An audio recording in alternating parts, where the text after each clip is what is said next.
ఈరోజు మా మరదలు వచ్చిందని చికెన్ కర్రీ చేస్తున్నానండి. కర్రీ అయితే సూపర్గా వచ్చింది, ట్రై చేయండి మీరు ఒకసారి. నేను చాలా కర్రీసే చేశాను చికెను, ఇది కూడా ఎప్పుడు చేసేలానే చేశాను, కాకపోతే కొద్దిగా మార్చాను. ఆ ప్రాసెస్ ఇప్పుడు చూసేద్దాము. కర్రీ అయితే సూపర్గా ఉంది. కలర్ రైస్ కూడా చేశాను, ఆ వీడియో కూడా అప్లోడ్ చేశాను.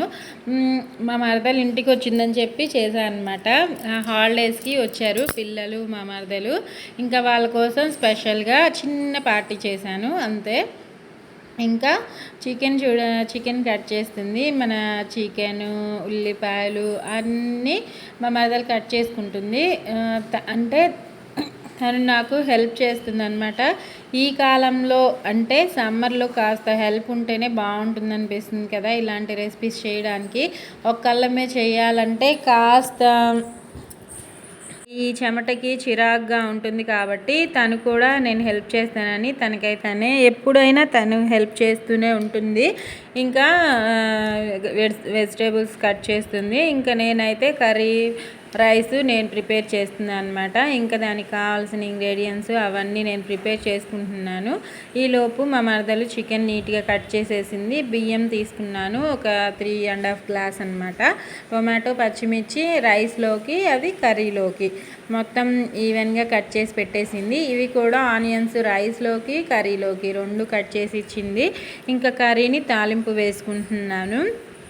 నేను ముందు ఒక 1/2 kg చేద్దాం అనుకున్నాను. ఇంకా ఇంట్లో వాళ్ళు ఇంకొద్ది మంది ఎక్కువగా ఉన్నారు, అందుకే ఈ కర్రీని నెక్స్ట్ మార్చుకుంటున్నాను. వేరే గిన్నెలోకి మార్చుకొని చేస్తున్నాను. ముందుగా తెలియక మెంబర్స్ తెలియక 1/2 kg అనుకొని కర్రీ ఇంకా తాలింపు వేసుకుంటున్నాను అనమాట. వేసేసుకొని ముందుగా ఆయిల్లో ఆనియన్స్ వేసేసుకుంటున్నాను. ఆయిల్ ఒక 5 స్పూన్స్ అంత వేస్తున్నాను. 1/2 kgకి 4 స్పూన్స్ అంత వేసాను. మళ్ళీ ఇంకా పెరుగుతున్నారని చెప్పి జనాలు నేను ఒక 5 స్పూన్స్ వేసాను. ఇంకా సరిపోతుంది. సరిపోకపోతే లాస్ట్లో ఒకసారి చెక్ చేసుకొని వేసుకోండి. నేనైతే ఇంకా సరిపోకపోతే అలానే వేస్తూ ఉంటాను. ట్రై చేయండి మీరు కూడా, చూసుకొని వేసుకోండి ఫ్రెండ్స్. జీలకర్ర ఒక 1 స్పూను. ఇవి ఆనియన్స్ చక్కగా కలర్ మారేంత వరకు ఫ్రై చేసేసుకుందాము. హై ఫ్లేమ్లోనే పెట్టుకొని చూడండి, కలర్ మారింది కదా.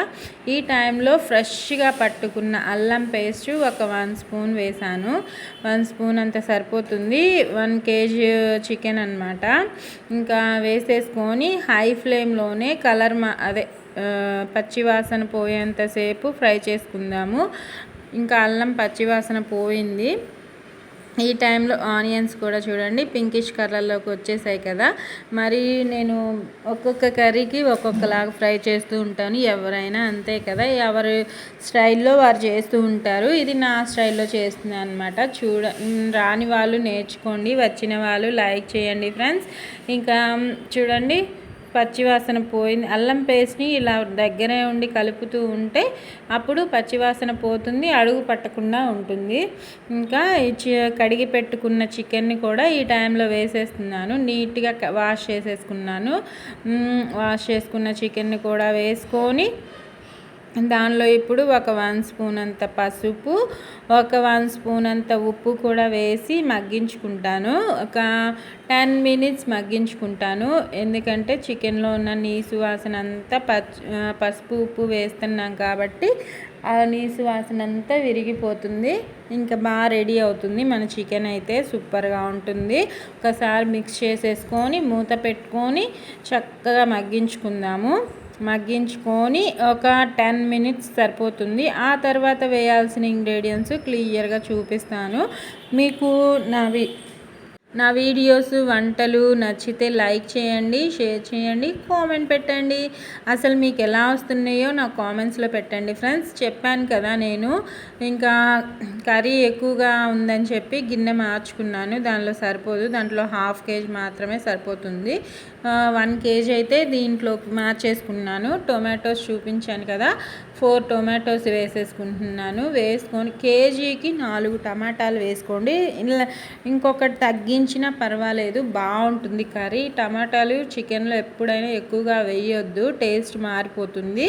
ఒక కేజీకి 4 లేకపోతే 3 టొమాటోలు వేసుకోండి, సరిపోతుంది. ఇలా టొమాటో వేసాక ఒక 15 మినిట్స్ లో ఫ్లేమ్లో మగ్గించుకోండి. ఫ్లేమ్ మాత్రం లోనే పెట్టుకోండి. చూడండి, టమాటా చక్కగా మగ్గిపోయింది. ఇంకా ఈ టైంలో మనం వాటర్ కూడా ఊరాయి చూడండి, మనం ఒక్క చుక్క కూడా వేయలేదు కదా. ఇంకా కారం వేస్తున్నాను. కారం ఒక 2 స్పూన్స్ ఇంకొద్దిగా వేస్తున్నాను, 1/2 స్పూను సరిపోతుంది. ఇంకా వేసేసుకొని చక్కగా మిక్స్ చేసేసుకొని మూత పెట్టి, వాటర్ కావాలంటే ఈ టైంలోనే వేసుకోండి. ఒక 3 టీ గ్లాసెస్ వాటర్ వేసుకుంటే మనకి గ్రేవీ కావాలి కదా, ఇలా ఫ్రైలా ఉంటే మనకి కర్రీ టెక్స్చర్ రాదు కాబట్టి ఒక 3 టీ గ్లాసెస్ వాటర్ వేసేసుకుంటున్నాను. వేసుకొని ఒక్కసారి మిక్స్ చేసుకొని మీడియం ఫ్లేమ్లో ఉడికించుకోండి. వాటర్ వేసాక, కారం వాటర్ వేసాక అప్పుడు మన కర్రీ చక్కగా కుక్ అవుతుంది, బాగా వస్తుంది టెక్స్చరు, టేస్టు అంతా. కారం కాస్త పచ్చివాసన పోయాక నేను మసాలాస్ వేస్తాను ఎప్పుడైనా సరే. చూడండి, ఇలా ఉంది కర్రీ 15 మినిట్స్కి. ఈ టైంలో ఒక 1 స్పూన్ అంతా ఎండు కొబ్బరి పౌడర్ అనమాట, ఎండు కొబ్బరి పౌడరు, ధనియా పౌడరు, అది కూడా ఒక 1 స్పూను, ఇది ఒక 1 స్పూను వేసేసుకొని చక్కగా ఒక్కసారి మిక్స్ చేసుకొని, ఈ మసాలా పౌడర్ వేసాక మాత్రం ఎప్పుడైనా హై ఫ్లేమ్లో కానీ మీడియంలో కానీ పెట్టద్దండి, లో ఫ్లేమ్లోకి మార్చుకొని కుక్ చేసుకోండి. అప్పుడు మన మసాలా అడుగు పట్టకుండా కర్రీకి బాగా వస్తుంది, గ్రేవీగా గుజ్జుగా బాగా వస్తుంది కర్రీ. ట్రై చేయండి, మీకు నచ్చితే లైక్ చేయండి. ఇగోండి, కలిపేసి మూత పెట్టి, చెప్పాను కదా ఆయిల్ సరిపోకపోతే మళ్ళీ వేస్తానని చెప్పి, ఆయిల్ ఒక 4 స్పూన్స్ అంత వేసాను ఈ చిన్న స్పూన్ తోటి. అప్పుడప్పుడు మనకి టెక్స్చర్ని బట్టి ఏ ఇంగ్రీడియంట్ తగ్గినా వేసుకోవాలి, అప్పుడే కర్రీ బాగుంటుంది. ట్రై చేయండి. వేసేసుకొని మూత పెట్టి లో ఫ్లేమ్లో మగ్గించుకుంటే కర్రీ రెడీ.